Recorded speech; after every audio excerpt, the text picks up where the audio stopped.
شيلة بعنوان ومن الحب ما قتل. الجزء الأول.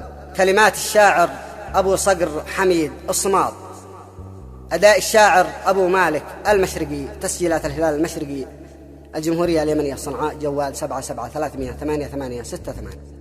يقول أبو صقرنا تعبان والله يعلم بما فيني، الحب داء يؤذي الإنسان، أرجو من الله يعافيني، أرجو من الله يعافيني.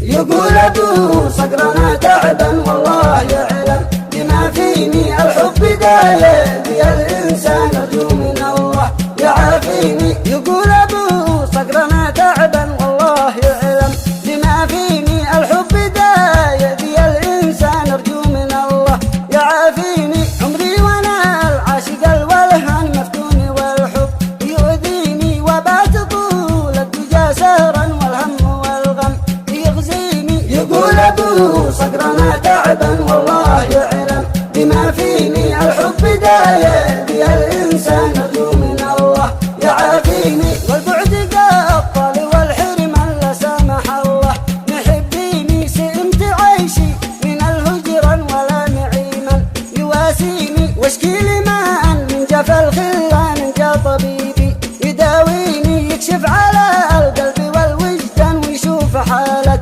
شراييني. يقول أبو صقرنا تعبان والله يعلم بما فيني، الحب داء يؤذي الإنسان، أرجو من الله يعافيني. تعبت والهم والأحزان زادت ولا حد درش فيني، فارجوك لو كان بالإمكان تداوني بعد تحصيني. لا حب من بعدها إنسان قاربي أو معاديني، ما عاد بحبي بعد الآن خلاص ما فات يكفيني. يقول أبو صقرنا تعبان والله يعلم بما فيني، الحب داء يؤذي الإنسان، أرجو من الله يعافيني. وكل ما فاتني للآن محسن ولا عاد يعنيني، ومثلي الحر لا يهتن والكبرياء الوزع الديني. بعيش شامخ كما عيب أن خالقي سوف يحييني، مخضع لحد كان من ما كان والانحناء